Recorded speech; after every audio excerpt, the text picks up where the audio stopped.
नमस्कार, मैं पुष्पांजलि आप सभी दर्शकों का केवी स्टूडियो के कार्यक्रम कहता बेगूसराय बढ़ता बेगूसराय में हार्दिक अभिनंदन करती हूँ, स्वागत करती हूँ। डर मुझे भी लगा फासला देखकर, डर मुझे भी लगा फासला देखकर, पर मैं बढ़ता गया रास्ता देखकर, खुद ब खुद मेरे नज़दीक आ गई मेरी मंजिल मेरा हौसला देखकर। जी हाँ दोस्तों, आज के कार्यक्रम के जो गेस्ट हैं वो ना कोई अभिनेता है ना नेता है। इन्होंने आपदा को अवसर बनाया और कम समय में नई उड़ान भरी। जब भी मौका मिला इन्हें तो दूसरों की खुशी में अपनी खुशी ढूंढी। तो आइए मिलते हैं शशांक शेखर जी से और सुनते हैं इनकी कहानी, इनकी जुबानी। शशांक, हमारे केवी स्टूडियो में आपका बहुत बहुत स्वागत है। मैं चाहूँगी कि आप हमारे दर्शकों को अपने बारे में कुछ बताएं। मैं ज़िला बेगूसराय के एक गांव रघुनंदनपुर का हूँ। मैं शुरू से ही बाहर ही रहा हूँ। मैं अभी दिल्ली विश्वविद्यालय से बीकॉम कर रहा हूँ और साथ में एनिमेशन का कोर्स कर रहा हूँ वहीं से। तो ये एनिमेशन क्या है, इसे ज़रा डिटेल में बताएं। मैम, एनिमेशन ये होता है, जैसे नॉर्मल भाषा में अगर हम ये बोलें कि चीज़ों को लोगों तक समझाना। अब मेरे मन में कोई बातें चल रही है, अब मैं किसी को बताना चाह रहा हूँ, अब मैं उसे बोल रहा हूँ, वो समझ नहीं पा रहा है, लेकिन उस चीज़ों को कार्टून के वे में उसे ड्राइंग करके उसकी इमेज बना के उनके तक पहुँचाना, इसी को एनिमेशन कहते हैं। जी, तो ये मतलब नॉर्मल चीज़ों में मूवमेंट डालना, जी, उसे एनिमेशन कहते हैं। तो ये कोर्स आप कहाँ से कर रहे हैं? मैं दिल्ली से करोल बाग से कर रहा हूँ। जी, तो इसमें नामांकन का प्रोसेस क्या होता है? मैम, ये कोर्स आप कभी भी कर सकते हैं, बस इसके लिए नॉर्मल आपकी बेसिक्स नॉलेज होनी चाहिए कंप्यूटर की। किसे सीपीयू कहते हैं, किसे कीबोर्ड कहते हैं, एंड इसके सॉफ्टवेयर्स होते हैं कि आपको सॉफ्टवेयर्स की ट्रेनिंग दी जाएगी। आप उस सॉफ्टवेयर्स को सीखिए और उस पर कितना अच्छा काम आप कर सकते हैं, ये आपकी यूनिक टैलेंट होगी। जी, तो शशांक जी, इसमें रोजगार कितना है एनिमेशन की फील्ड में? मैम, जहाँ तक मैं जानता हूँ कि आने वाले समय में टोटली चीज़ें एनिमेशन के ऊपर ही आने वाला है, क्योंकि कमिंग जनरेशन जो अभी बेबी बॉर्न हो रहे हैं, बड़े हो रहे हैं, वो लोग ज़्यादा प्रीफर करते हैं कार्टून को। मतलब घर में खाना नहीं खा रहे हैं तो मम्मी उसे कार्टून दिखा रही है, तो बच्चा उसे कार्टून देख रहा है, खुश होकर खाना भी खा रहा है। मतलब होमवर्क्स नहीं करना है तो पहले कार्टून दिखा दो, तो उसके वजह से वो होमवर्क भी कर लेता है। तो आने वाले टाइम में एनिमेशंस की बहुत ज़्यादा स्कोप है, हर फील्ड में ही है। इंजीनियर लोग भी अपनी चीज़ों को एनिमेटेड वे में दिखा सकते हैं, एंड मूवीज़ में तो इन सारी चीज़ों का बहुत ही ज़्यादा कैरियर। तो फिर आने वाले टाइम में बहुत ही अच्छा स्कोप है, लोग इसे ऑप्ट कर सकते हैं एंड अच्छी लाइफ एंजॉय कर सकते हैं। अमूमन देखा गया है कि हमारे जो पेरेंट्स होते हैं वो या तो डॉक्टर बने मेरे बच्चे, या इंजीनियर बने, या फिर अदर फील्ड में जाए, लेकिन आपने एनिमेशन को चुना, तो इसके पीछे की क्या वजह है? मैम, मुझे ना चीज़ों को दूसरे तक पहुंचाने अच्छा लगता है, मतलब लोग समझे उस चीज़ों को। जब मैं 12th किया तो मेरे पापा का विश था कि मैं एक सीए बनूं, क्योंकि मैं कॉमर्स बैकग्राउंड से 12th किया हूं। देन उनका सबका विश यही था, कुछ अच्छा करे, कुछ अच्छा करे, कुछ अच्छा करे। देन मैंने सोचा कि अच्छा तो सब कर रहे हैं, मतलब कुछ यूनिक करना है मुझे। मतलब क्या ऐसा करूं जिससे लोगों तक मैं पहुंच पाऊं, लोगों को एंटरटेन करा पाऊं, लोगों को खुश कर पाऊं। तो मैंने इस एनिमेशन के बारे में मैं सबसे पहले अपने फूफा जी से डिस्कशन किया। तो उनका ये कहना था कि देखो Shashank, I don't know animation क्या होता है, बट तुम्हें लग रहा है कि इस चीज़ में तुम बेस्ट कर सकते हो तो तुम इसे ऑप्ट करो, बट तुम्हें ये चीज़ जानना होगा, you have to do your best in this field. Then उसी टाइम मैं ये सोचा था कि चलो ठीक है, मुझे लग रहा है मैं इसमें अच्छा कर सकता हूँ, तो ये फिर मेरी रिस्पॉन्सिबिलिटी है इसे ऑप्ट करने के बाद मैं कितना अच्छा कर सकता हूँ। And right now I am well, मुझे बहुत अच्छा लग रहा है एनिमेशन करना, लोगों के लिए प्रेजेंटेशन क्रिएट करना, उनको सबमिट करना, उनको उनकी चीज़ों को दूसरे तक पहुँचाना। जी, अभी हाल ही में आपने दिनकर जी पे एक एनिमेशन वीडियो बनाया था जी। तो ये कॉन्सेप्ट आपके मन में कैसे आया? एक्चुअली मैं ना सोशल मीडिया पे देखा कि कहीं पे दिनकर जी की जयंती हो रही है और वहाँ पे दिनकर जी के बारे में लोगों को अवेयर किया जा रहा है। दिनकर संग्रहालय खुल रहा है जहाँ पे दिनकर जी ने अपनी पढ़ाई भी किए थे जी। तो जनरली मैं अपनी बात कर रहा हूँ, अगर मुझसे ही कोई पूछ देता कि दिनकर जी के बारे में 10 लाइन बताऊँ तो शायद मैं भी नहीं बोल पाऊँ। बिल्कुल बिल्कुल। तो मैंने सोचा मेरे पास एनिमेशन स्किल्स है तो क्यों ना एनिमेटेड वीडियो बनाया जाए 10 मिनट का, मतलब 5 मिनट का, जिसमें 10 पॉइंट दिनकर जी के ऊपर हो, ताकि बच्चे उस वीडियो को देखें और दिनकर जी के बारे में एटलीस्ट 10 लाइन, उनकी जन्म कहाँ हुई है, कहाँ पढ़ाई की है, क्या क्या किए एंड उनकी क्या क्या रचनाएं थी, उनके जब से उन्होंने जन्म लिया और अंत तक की चीज़ों को मैं अपने एनिमेटेड वीडियो में दिखाया, ताकि उस वीडियो को देखने के बाद हर छोटा छोटा बच्चा भी दिनकर जी के बारे में 10 लाइन याद कर सकता, समझ सकता है जी। तो इसीलिए मैं इनके जो हेड एसोसिएटिव थे, मैं उनसे आगे से बात किया एंड मैंने उन्हें बोला कि मुझे दिनकर जी के लिए कुछ करना और मैं एक एनिमेटेड वीडियो बनाऊँगा जिसे आप डिस्ट्रिक्ट लेवल पर पब्लिश कर सकते हैं और फिर बच्चे उसे देख के दिनकर जी के बारे में सीख सकते हैं, जान सकते हैं। जी, जैसा कि मुझे पता है शशांक जी कि आप बचपन से ही बाहर रहे हैं, बिहार बेगूसराय से बाहर रहे हैं जी। और अभी कोरोना काल में 5 महीने से आप घर पे हैं, तो बेगूसराय से क्या सीखने को मिला, इसमें क्या आपको खासियत लगा? मैम ये मेरा होम टाउन है बेगूसराय जी। और ये कोरोना में मेरे साथ तो सबसे अच्छी चीज़ यही हुई कि मैं अपने होम टाउन आया हूँ और 5 महीने से बहुत अच्छे तरीके से सबके साथ रह रहा हूँ, घर का खाना खा रहा हूँ, खुश रह रहा हूँ। तो मैम यहाँ बेगूसराय की सबसे अच्छी बात मुझे ये लगी कि लोग यहाँ एक दूसरे को समझ रहे हैं। दिल्ली में या बाहर कहीं पे दूसरे लोगों के पास मेरे लिए समय नहीं है, तुम क्या कर रहे हो नहीं कर रहे हो किसी को फ़र्क नहीं पड़ रहा है, बट यहाँ के लोग आपसे बात कर रहे हैं, वो आपको समय दे रहे हैं, आपसे जानने का कोशिश कर रहे हैं आप क्या कर रहे हो। और मुझे लगता है यही चीज़ सबसे बेस्ट, मतलब सबसे अच्छा चीज़ किसी इंसान के लिए यही होता है, उससे कोई बात कर रहा है, बिल्कुल उससे पूछ रहा है कि समस्या क्या है, मैं अपने बच्चे के बारे में डिस्कशन कर रहा है, मैं उसे कहाँ पे पढ़ाऊँ क्या करूँ। मतलब यहाँ के लोग दूसरे में भी अच्छाइयाँ ढूंढते हैं, अच्छी चीज़ों को नोटिस करते हैं और चीज़ों को समझने का कोशिश करते हैं, जो यहाँ सबकी सबसे बेस्ट चीज़ मुझे लगा बेगूसराय का। शशांक जी, ये तो बेस्ट चीज़ों की बात हो गई।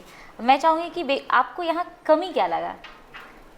कमी मैम ऐसे तो बेगूसराय बहुत अच्छा है जी, लेकिन मैं कुछ दिनों से बेगूसराय डिस्ट्रिक्ट आ रहा हूँ, तो घर से बेगूसराय डिस्ट्रिक्ट आने के बीच में कुछ डिफ़िकल्टियाँ मुझे दिख रही है। मुझे लग रहा है कि बेगूसराय डिस्ट्रिक्ट में रूल्स रेगुलेशंस की और ज़्यादा ज़रूरत है।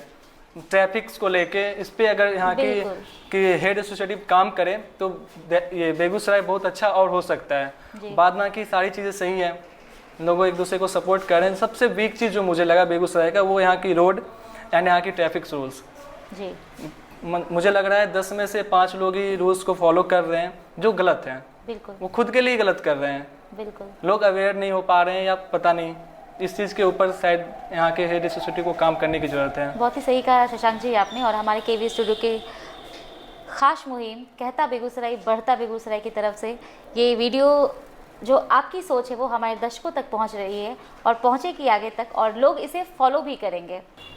शशांक जी, अक्सर देखा गया है कि युवा जब जॉब करते हैं और उनकी जब फर्स्ट सैलरी आती है तो वो अपने या तो पेरेंट्स को देते हैं या फिर फ्रेंड सर्कल में ही पार्टी वगैरह मना के वो ख़त्म कर देते हैं। लेकिन आप इतने यंग हैं, बहुत कम एज में आपने अर्न किया और अपनी फर्स्ट सैलरी आपने दिनकर संग्रहालय को डोनेट किया, तो इसके पीछे की क्या वजह है? ये कॉन्सेप्ट आपके मन में कैसे आया? मैं जॉब नहीं कर रहा हूँ, अभी अपनी पढ़ाई भी कर रहा हूँ। मैं बीकॉम सेकेंड ईयर में अभी जस्ट गया हूँ जी। तो मैं इसके साथ साथ मुझे कंपनी ने हायर कर रखा है अपने काम को करने के लिए। उसके बदले में मुझे वीकली बेसिस पे, मंथली बेसिस पे कुछ अमाउंट पे करते हैं। उसके अलावा इंटर्नशिप सर्टिफिकेट भी देते हैं। तो मैंने भी सबके तरह पहली जो अर्निंग मुझे मिली थी वो 500 रुपये की मिली थी। वो 500 रुपया मैं भी घर आके अपनी मम्मी को दे दिया कि मम्मी लो, मैंने 500 रुपया फर्स्ट टाइम अर्न किया हूँ। तो फिर मम्मी ने भी इसका रिप्लाई ये दिया कि चलो ठीक है, ये 500 रुपया का सेम इसी नोट का हम लोग अपने घर में सत्यनारायण भगवान का पूजा करेंगे। फिर कुछ इशू हो गया, इस वजह से घर में पूजा नहीं हो पाया, वो रुपया माँ के पास रखा हुआ ही था।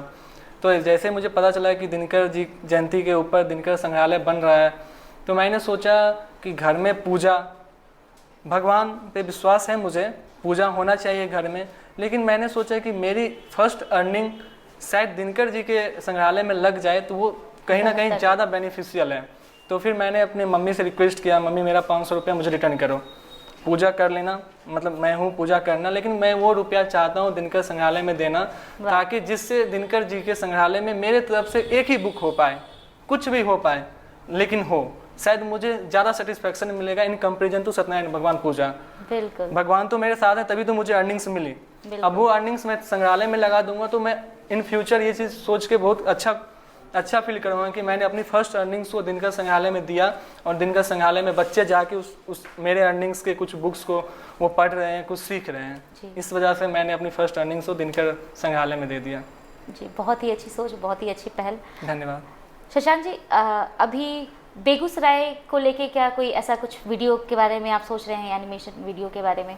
हाँ जी, मैं जैसे आया हूँ ये 5 महीने, 5 महीने बहुत सारी एक्टिविटीज़ मैं किया हूँ, बहुत सारे लोगों से मिला, बहुत सारी चीज़ सीखा हूँ, यहाँ की भाषा सीखने का कोशिश कर रहा हूँ, नए नए लोगों से मिलने का कोशिश कर रहा हूँ। तो मैंने सोचा क्यों ना एक डॉक्यूमेंट्री बनाई जाए इस लॉकडाउन के ऊपर, जो मैंने बेगूसराय अपने गाँव में अपने ज़िले में बिताया हूँ। तो इसके ऊपर मैं डॉक्यूमेंट्री बना रहा हूँ, जिसमें बेगूसराय में जो भी बड़ी बड़ी चीज़ें, मंदिर हैं, रिफाइनरी है, फर्टिलाइज़र है, इन सारी चीज़ों को भी दिखाया जाएगा। और अच्छे जिन लोगों से मैं मिला उनकी किस टाइप की विचार है, मैं चाहता हूँ उनके विचार और आगे तक बढ़े। तो इन सारी चीज़ों के ऊपर मैं डॉक्यूमेंट्री बना रहा हूँ, बहुत जल्दी ये बन जाएगी और फिर मैं उस डॉक्यूमेंट्री को भी बेगूसराय के हेड एसोसिएटिव को सबमिट कर दूँगा ताकि वो पब्लिश कर पाए लोगों तक। जी शशांक जी, जहाँ तक मुझे पता है कि आप पढ़ाई के साथ साथ सामाजिक कार्यों में भी काफ़ी रुचि लेते हैं जी, तो ऐसा आपके साथ ऐसा क्या वाकया हुआ जो आप सामाजिक कार्यों की तरफ आ गए?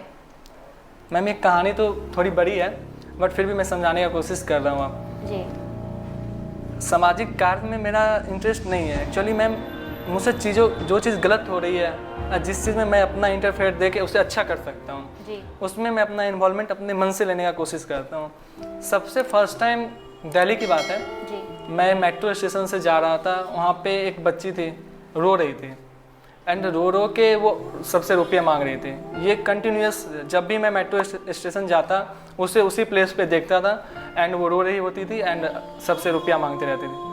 तो मुझे ऐसा लगा कि ये लड़की पूरे दिन रोती है और फिर लोगों से रुपया भी मांग रही है और रो के भी वो बस पूरे दिन में 8 रुपये, 7 रुपये या 10 रुपये अर्न कर पा रही है।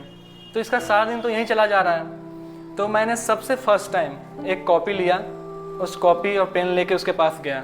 मैंने कहा देख, मैं तुम्हें कोई कॉइन्स या ऐसा कुछ नहीं देने वाला हूँ, तुम्हें ABCD आता है? वो 10 साल या 12 साल की होगी। तो बोली नहीं आता है। मैंने बोला 1 2 आता है? उन्होंने बोला कि नहीं मुझे नहीं आता है। तो मैंने कहा ठीक है, मैं तुम्हें हर दिन 5 रुपये दूंगा या बिस्किट दूंगा, बट उसके बदले में तुम्हें एक चीज़ करना होगा। वो बोली क्या?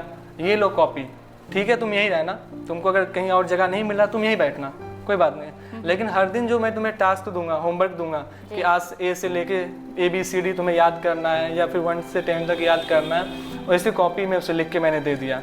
नेक्स्ट डे मैं गया, वो लड़की कोशिश की थी, ABCD का सिर्फ वो A ही लिखी थी, लेकिन वो कोशिश की थी। तो मैंने उसे कहा कि तुम A लिखी अब B भी लिखो, और इस तरीके से कोशिश करते करते वो ABCD E तक गई थी, बट अनफॉर्चुनेटली उसने वापस कभी मुझसे मिली नहीं। तो उस टाइम से ही मतलब मुझे लगा कि मैं ज़्यादा टैलेंटेड या ऐसी एक्स्ट्रा ऑर्डिनरी मेरे अंदर कुछ बात नहीं है, लेकिन जो भी है जिसको उसकी ज़रूरत है उसे मैं ज़रूर समझाऊंगा।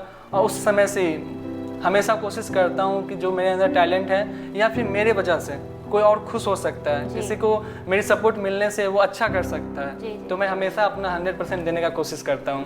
बिल्कुल, बहुत ही अच्छी बात है। शशांक जी, अभी देखा जा रहा है कि बहुत सारी ऑर्गेनाइजेशन हैं जो सामाजिक कार्यों में हिस्सा ले रही है, तो क्या आप भी कोई ऐसी ऑर्गेनाइजेशन से जुड़े हैं या फिर कोई ऐसा ऑर्गेनाइजेशन आप खोलना चाह रहे हैं इन फ्यूचर में? मैम ऑर्गेनाइजेशन से जुड़ा था, बट उसके पीछे बस मेरी एक पर्सपेक्टिव थी, बस शॉर्ट टर्म के लिए मैं जुड़ा था। अच्छा। तो मैम एक इंसिडेंट है आज से 2 साल पहले का, इट मे भी आप लोगों को शायद थोड़ा सा बुरा भी लगे, बट मैंने किया, मुझे अच्छा लगा। 2 साल पहले मैं दिल्ली से चंडीगढ़ जा रहा था, तो बस ये प्लेटफॉर्म पे पहुंचा और अपनी ट्रेन का इंतज़ार कर रहा था। तो ट्रेन थोड़ी लेट थी और मैं थोड़ा पहले पहुंच भी गया था।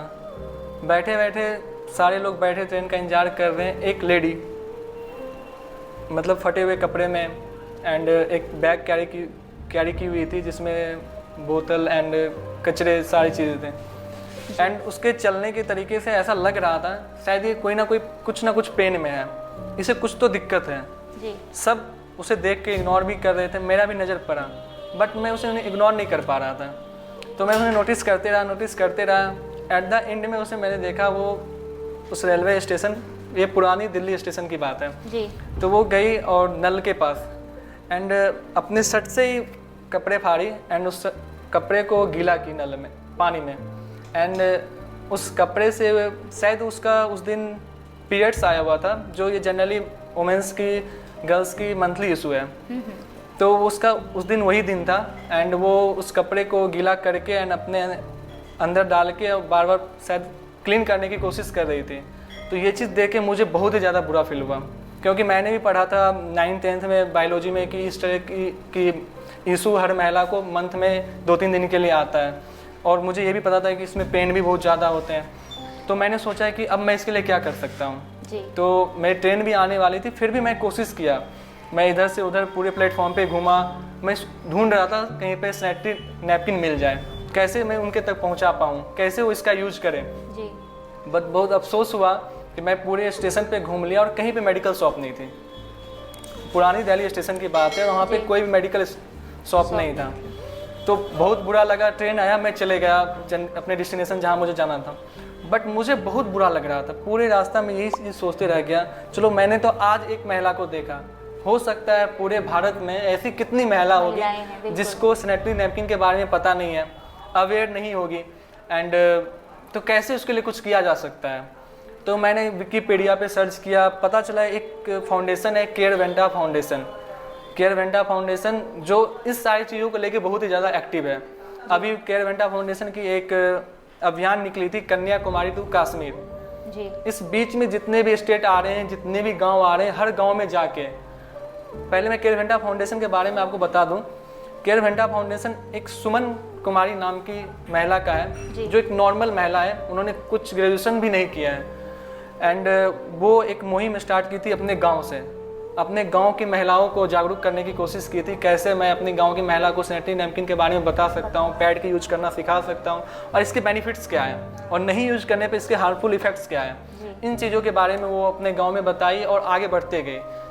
उसके बाद उन्होंने अपने ऊपर एक डॉक्यूमेंट्री बनाया कि कैसे मैं इन सारी चीज़ों को किया हूँ। उस डॉक्यूमेंट्री के लिए उनको यूनाइटेड नेशन ऑफ अमेरिका ने ऑस्कर अवार्ड दिया, और उसके बाद उन्होंने अपना एक फाउंडेशन का ऑर्गेनाइज किया, केयर वेंटा फाउंडेशन। जब मैं विकिपीडिया पे इस फाउंडेशन के बारे में जाना तो मैं उससे जुड़ने के लिए मेल किया, और लक की बात ये थी फर्स्ट डे मेरी मेल अप्रूव हो गई। मुझे बुलाया गया, मैं उनसे बात किया, उनसे चीज़ों को बताया कि मैं ऐसा ऐसा चीज़ देखा हूँ। तो फिर उन्होंने मुझसे पूछा तुम क्या चाहते हो, ये चीज़ तो मैं कर ही रहा हूँ, तुम एक्स्ट्रा क्या मेरे साथ कर सकते हो। तो मैंने कहा सर एक्स्ट्रा के लिए तो मेरे पास समय नहीं है, बट आपसे एक रिक्वेस्ट है, आप लोग इस लेवल पे पहुँच चुके हैं, मैं एक मेल ड्रॉप कर रहा हूँ रेलवे इंक्वायरी के हेड एसोसिएटिव को, जिस रेलवे स्टेशन पे पूरे इंडिया में मेडिकल शॉप है well and good, medical shop में कुछ ऐसी चीज़ें जो कंपलसरी होनी ही होनी चाहिए, वो है या नहीं है, और जहाँ पे मेडिकल शॉप नहीं है वहाँ पे मेडिकल शॉप हो। तो सर ने बोला कि बहुत अच्छी बात है, चलो ठीक है मैं सपोर्ट करूँगा। मैम भी वहीं पे थी, उन्होंने बोला कि बहुत अच्छी आइडिया। फिर हम सब मिल के एक मेल लिखा, और दिल्ली के गवर्नमेंट को मैंने मेल किया था, एंड एक्शंस क्या हुए नहीं हुए मुझे पता नहीं। फिर जनरली एक दिन मैं फिर से पुरानी दिल्ली स्टेशन पहुंचा, तो वहाँ पे देखता हूँ बहुत ही अच्छा ये मेडिकल शॉप बन चुका है। और मैं जब वहाँ गया बस जस्ट टेस्ट के लिए मैं उनसे पूछा कि भैया आपके मेडिकल शॉप में क्या सैनिटरी नैपकिन है, उन्होंने बोला हाँ है। और यही बस थी, बस ये शॉर्ट टर्म के लिए मैं उस फाउंडेशन से जुड़ा था, और ये मेरी एक यही बेसिक नीड थी कि ऐसा हो जाए, और वो हो गया। एंड मैं उसके बाद उस फाउंडेशन से कभी वापस मिला भी। उन्होंने मुझे कई बार कॉल किया कि come and join my team, और अभी उन्होंने तो अपनी खुद की एक सेटअप लगा रखी है सैनिटरी नैपकिन की, बट मुझे समय नहीं मिल रहा है, मुझे पढ़ाई भी करने हैं, और फिर एनिमेशंस की ये सारी इंस्टीट्यूट भी है, इस वजह से मैं नहीं जुड़ा। और आगे चल के जैसा आपने क्वेश्चन किया कि आगे चल के आप कोई अपना ऑर्गेनाइजेशन खोलना चाहते हैं, मैं मुझे लगता है कि सोशल वर्क करने के लिए और दूसरे को खुश करने के लिए कोई ऑर्गेनाइजेशन की जरूरत नहीं है। बिल्कुल, बस आपको दिख रहा है कि इसको मेरी ज़रूरत है, तो अगर तुम्हें लग रहा है कि मैं इसका कुछ कर सकता हूँ, बस चले जाओ, उसकी मदद कर दो, वो खुश हो रहा है, दैट्स इट। अब ऑर्गेनाइजेशन बन जाने के बाद बहुत लोगों की मेंटलिटी ऐसी होती है, भाई ऑर्गेनाइजेशन बना रखा है, बेनिफिट्स ये अपना अब खुद के बेनिफिट्स के लिए किया, तो मुझे नहीं लगता है कि there is any requirement of organization. दिल में है दूसरे की मदद करना, दूसरे को खुश करना, बस करते रहिए। बिल्कुल, बहुत ही अच्छी स्टोरी आपने बताई, और बहुत ही अच्छा प्रयास आपका रहा, और जो सफल भी हुआ है, और आगे के लिए भी बहुत बहुत शुभकामनाएं आपको। शशांक जी, एनिमेशन की फील्ड में आपने अभी क्या क्या अचीव किया है? मैम एनिमेशंस की भी अभी मेरी क्लासेस चल ही रही है, अभी 11 महीने का कोर्स और मेरे बचे हुए हैं जी। ये 2 साल का कोर्स था और जिसमें मेरी सबसे पहली इंटर्नशिप मेरी लग गई थी चौथे महीने में जी। जब मुझे मुंबई की एक कंपनी के सियासा मल्टीप्लेक्स कंपनी है जिन्होंने अच्छी अच्छी मूवीज़ को प्रोड्यूस कर रखी है अपने कंपनी से, तो वहाँ पे मैं गया था एक मूवी की अपलोडिंग कराने के लिए। बिहार की मूवी थी जी। उसकी अपलोडिंग कराने के लिए मैं वहाँ पे गया था। तो मैं अपने काम को लेके गया था प्रेजेंट्स करने के लिए एंड उनके चैनल्स पे अपलोडिंग कराना। तो वहाँ के जो CEO थे उन्होंने अपने कैबिन से मुझे नोटिस कर रहे थे। आफ्टर दैट उन्होंने मुझे इंटरव्यू के लिए अपने कैबिन में बुलाया। तो आफ्टर मेरे इंटरव्यू उनको लगा कि शायद मैं उनके लिए बेनिफिशियल हो सकता हूँ। तो उन्होंने मुझसे बोला कि please join my company and मेरी कंपनीज़ को और ग्रोथ करने में तुम अपनी हेल्प करो। तो मैंने उनसे ये रिप्लाई किया था कि सर मेरी ग्रेजुएशन अभी चल ही रही, मैं फर्स्ट ईयर में ही हूँ अभी एंड 2 साल मेरे और ग्रेजुएशन के बचे हुए हैं एंड साथ साथ मेरी कोर्स भी अभी और बची हुई है, तो मैं इन सारी चीज़ों को छोड़ नहीं सकता हूँ। हाँ बट सर आप मुझे काम दो, मैं दिल्ली से आपके काम को करके सबमिट कर दूँगा। एंड तो उनका कहना ये था कि मेरा काम ऑल ओवर इंडिया में हो रहा है, हर स्टेट में जाके मेरे काम को करना पड़ेगा, तो क्या तुम उसके लिए अवेलेबल हो पाओगे? तो मैंने कहा कि सर कॉलेज भी है, ये क्लास भी है, तो मेरे लिए ये पॉसिबिलिटी नहीं है। फिर भी आप संडे को अगर कुछ हो पा रहा है तो आप ऐसा अरेंज कीजिए। एंड फिर उन्होंने उसी टाइम मेरी बॉन्ड साइन कराया एंड अभी मैं उनके लिए वीकली बेसिस पे संडे या मंथली बेसिस पे 3 दिन के लिए उनके काम को ऑल ओवर इंडिया में जयपुर, जम्मू, मुंबई इन सारी जगह पे जा के काम कर रहा हूँ जी। एंड रिसेंटली आम आदमी पार्टी दिल्ली की उसमें एक मेरे सर जुड़े हैं और अभी वहाँ के एक वार्ड के बहुत ही अच्छे मतलब अध्यक्ष बने हैं कुछ इस टाइप का जी। तो उनका ये कहना था कि तुम्हारी एनिमेशन से ये सारी चीज़ों को दिल्ली की गवर्नमेंट चाहती है पब्लिश करना अपने पोर्टल पे जी। तो उनसे मेरी बात हो चुकी है, सिर्फ डिटेल नहीं मिला है, तो जिस दिन डिटेल मिलेगा तो फिर मेरी द्वारा बनाई गई animated video government of Delhi के द्वारा पब्लिश उनके पोर्टल पे होगी जी। वाह, चलिए इसके लिए बहुत बहुत शुभकामनाएं। Thank you ma'am. Shashank ji, animation की दुनिया में आप अपने आप को कहाँ देखना चाहते हैं?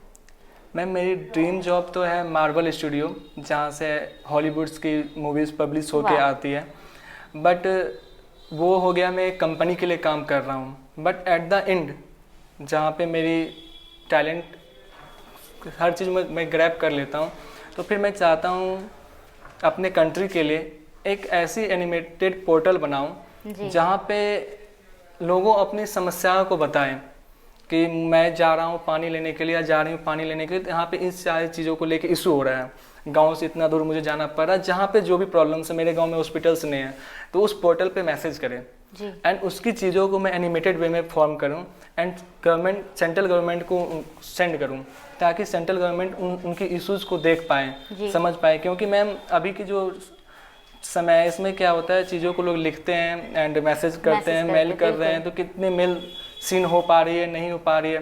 बट मैं एक ऐसा पोर्टल बनाना चाह रहा हूँ जहाँ से जो भी एनिमेटेड चीज़ें बने, उस एनिमेटेड चीज़ में बस सबकी इशू होनी चाहिए बिल्कुल, और सेंट्रल गवर्नमेंट तो फिर उस पर अच्छा काम कर सकता है। तो ये मेरी सबसे आखिरी इच्छा है जो मैं अपने देश के लिए कुछ ऐसा करूँ। बिल्कुल, all the best for your future. Thank you ma'am. अक्सर देखा गया है कि हर एक लोगों के कोई ना कोई आइडियल ज़रूर होते हैं, तो मैं जानना चाहूँगी कि आपके कोई ऐसे व्यक्ति जो प्रेरणा स्रोत हैं?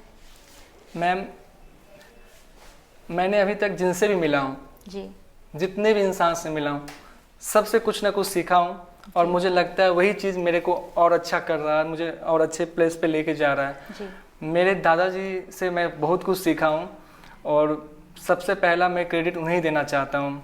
एंड देन मेरी मम्मी, हर टाइम जब भी मुझे जिस चीज़ की रिक्वायरमेंट हुई है, सबसे ज़्यादा सपोर्ट मेरा मम्मी का मेरे को मिला है।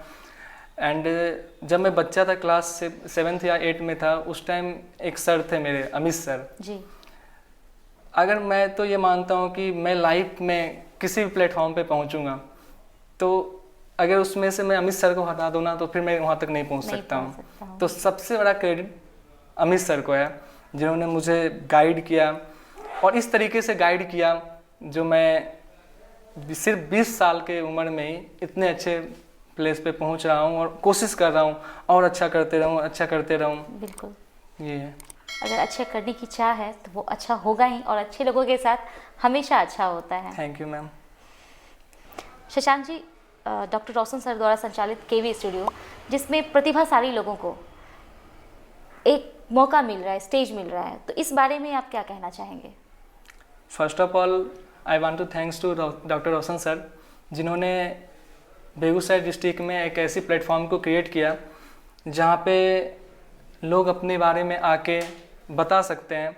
और उसकी सबसे बड़ी अच्छी चीज़ ये है कि लोग अपने बारे में बता रहे हैं, और उस वीडियोस को देख के आने वाली जनरेशन जो अपने घर पे बैठ के देख रहे हैं, तो उनको सीखने का मौका मिल सकता है। हो सकता है कि अब अपने बेगूसराय डिस्ट्रिक्ट में या कहीं भी जहाँ भी वीडियो पब्लिश हो रही है, जहाँ तक जा रहा है, तो लोग सीख के एक नए नए आइडियाज़ को ले सकते हैं।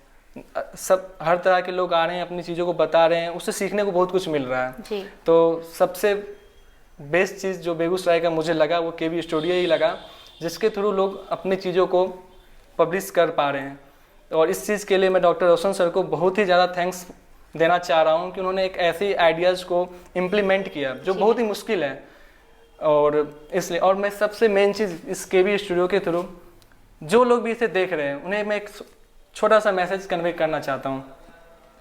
एक्चुअली है क्या ना, जो भी देख रहे हैं उसे माँ पापा टीचर स्टूडेंट हर कोई, अभी के टाइम में क्या हो रहा है कि माँ अपने बच्चे से ये बोल रही है, बेटा तुमने क्लास में फर्स्ट आया, पापा same question, teacher same question, हर कोई गांव में कहीं जा रहे हैं, अरे बेटा तुमने फर्स्ट आया या नहीं आया।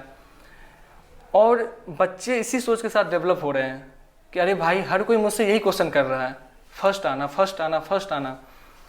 तो उस बच्चे को ये लगता है कि नहीं यार, ज़िंदगी में सबसे इम्पोर्टेंट ना फर्स्ट आना ही है, चाहे कुछ भी हो जाए। अगर फर्स्ट आऊँगा तो मम्मी मुझसे प्यार करेगी, फर्स्ट आऊँगा तो पापा सपोर्ट करेंगे, फर्स्ट आऊँगा तो टीचर सपोर्ट करेगा, फर्स्ट आऊँगा तो गांव वाले मुझे अच्छा समझेंगे। और इसी सोच के साथ बच्चा डेवलप होता है, स्कूल जाता है, रटता है चीज़ों को, किसी एनी हाउ फर्स्ट करता है। जी बिल्कुल। लेकिन मैम जब इस सोच के साथ बच्चा डेवलप होता है और यूथ बनता है, 21 ईयर में आता है, तो उसकी सोच इस टाइप की हो जाती है कि नहीं मुझे फर्स्ट आना है। और इस सोच के साथ जब वो डेवलप होता है तो समाज को, सोसाइटी में कुछ भी इशू हो रहा है, किसी के यहाँ कोई मर गए या किसी के यहाँ कोई फंक्शन हो रहा है, किसी के यहाँ किसी को कोई प्रॉब्लम हो रही है, वो लड़का कर सकता है। एक बूढ़े औरत जा रही है, उसको ज़रूरत है कि उसको वहाँ से वहाँ तक कोई ड्रॉप कर दे, वो लड़का कर सकता है, बट उसके दिमाग में नहीं, मुझे खुद पे फोकस करना है। और इसमें क्या होता है, वो लड़का पूरे सोसाइटी के लिए कुछ नहीं सोचता है, बस खुद के लिए सोचता जाता। हाँ, वो अच्छी प्लेस पे पहुँच जाता है, अपनी जो भी टारगेट होता है उसे अचीव कर लेता है। लेकिन मैं चाहता हूँ कि गार्जियन से, टीचर से, सबसे अपील करना चाहता हूँ कि हर बच्चे में एक यूनिक टैलेंट होता है। बिल्कुल। और ये यूनिक टैलेंट उसके माँ बाप, उसके टीचर या उसके गांव वाले ही ढूंढ सकते हैं। क्या पता किसी बच्चे में बहुत अच्छी स्किल्स है ड्राइंग करने का, और पूरे लाइफ उसे ऐसा सपोर्ट मिला ही नहीं और अपने स्किल्स को दिखाया भी नहीं, तो उसकी स्किल्स बेकार चली गई। तो मैं चाहता हूँ कि पेरेंट्स, टीचर, सब कोई बच्चे से इतने फैमिलियर हो, इतने करीब रहे, हमेशा सपोर्ट करें, जिससे बच्चे की जो यूनिक टैलेंट है वो पता चले। एंड बच्चे से ये ना पूछे कि तुम फर्स्ट क्यों नहीं आया। पढ़ाई करना बच्चे का काम है, वो स्कूल जाएगा, नॉलेज गैदर करेगा, समझेगा। बट मुझे ऐसा लगता है इंस्टेड ऑफ आस्किंग कि तुम फर्स्ट क्यों नहीं आए, उसके बदले में अगर उससे ये पूछा जाए कि अरे रवि तुमने आज किसी को खुश किया है, अरे श्याम तुमने आज किसी की मदद किया है। और जब बच्चा इस सोच के साथ डेवलप होगा, जब वो 20-21 साल के एज में आएगा और उसके दिमाग में ये रहेगा, पढ़ाई तो मैं कर रहा हूँ, मुझे जॉब भी करनी है, बट मुझे सोसाइटी के लिए भी सोचना है। फिर जब वो बच्चा किसी बुजुर्ग लोग को देखेगा, किसी को हेल्प की जरूरत है उसे देखेगा, तो सबसे पहले उसका सपोर्ट करेगा। एंड आप लोग सोच नहीं सकते हैं, अगर ऐसे सोच के साथ जब बच्चा डेवलप करेगा तो आने वाला जनरेशन और आने वाला जो सोसाइटी बनेगा वो कितना अच्छा सोसाइटी बन जाए, जहाँ पे हर कोई किसी दूसरे के खुशी के बारे में सोच रहा है, दूसरे के खुशी में शामिल हो रहा है। सबसे मेन चीज़ है कि अपनी खुशी को दूसरे की खुशी में देखना। एंड ऐसी सोसाइटी हमारे देश के लिए बहुत ही अच्छी सोसाइटी होगी। एंड कहीं ना कहीं ये ऐसा सोसाइटी जब बन जाएगा तो हमारे देश को बहुत ही ज़्यादा बेनिफिट मिलने वाला है। फिर ना कहीं लड़ाई होगी, ना कहीं झगड़े होंगे, हर कोई एक दूसरे से प्यार से बात करेंगे, दूसरे की सपोर्ट करेंगे। And I want this type of society, ऐसी सोसाइटी बने हमारे देश में, और हमारा देश महान है और महानता की ओर बढ़े। बिल्कुल, एक युवा होके आपकी इतनी अच्छी सोच है, तो स्वाभाविक है कि इस वीडियो के माध्यम से जो भी युवा देखेंगे वो आपको फॉलो करेंगे, और जो पेरेंट्स हैं, जो टीचर हैं, वो अपने बच्चों पे ये इम्प्लीमेंट करेंगे कि फर्स्ट आओ, वो ठीक है, अगर ना आए तो भी ठीक है, आप तुम्हारे अंदर की टैलेंट्स को दिखाए। बिल्कुल। और सबसे मेन चीज उसे बताइए कि दूसरे की खुशी में भी आप तुम्हारी खुशी छिपी हुई है। मैं हर दिन कोशिश करता हूँ किसी ना किसी को खुश करने का, हर दिन किसी ना किसी की मदद करने का। एंड रात में जब सोने के लिए जाता हूँ तो जो सुकून की नींद आती है ये सोच के, अरे आज मैंने उसे खुश किया था, वो कितना अच्छा लग रहा था हंसते हुए, अरे आज मैंने उसकी मदद किया, कितना खुश हो रहा था जब मैंने उसकी मदद किया। और इस सोच के साथ जब सोता हूँ तो बहुत ही अच्छी नींद आती है। एंड नई सुबह जब होता है तो फिर एक नई सोच के साथ जगता हूँ, एंड फिर यही सोच के साथ आज मुझे बस एक लोग को खुश करना है, करके देखो बहुत अच्छा लगता है। जी, बहुत ही अच्छी सोच शशांक जी। हमारे केवी स्टूडियो में अपना बहुमूल्य समय देने के लिए बहुत बहुत धन्यवाद। Thank you ma'am. मैं शशांक शेखर, मेरे इंटरव्यू को देखने के लिए फेसबुक पेज कहता बेगूसराय बढ़ता बेगूसराय डॉक्टर रोशन कुमार सर का है, उसे प्लीज़ फॉलो करें, उससे जुड़े, उसे शेयर करें, सब्सक्राइब करें एंड लोगों तक पहुंचाएं। आप सब मेरी इंटरव्यू को डॉक्टर रोशन सर के YouTube channel stars of Begusarai पे देख सकते हैं। प्लीज़ इस पेज को फॉलो करें, लाइक करें, सब्सक्राइब करें और शेयर करें।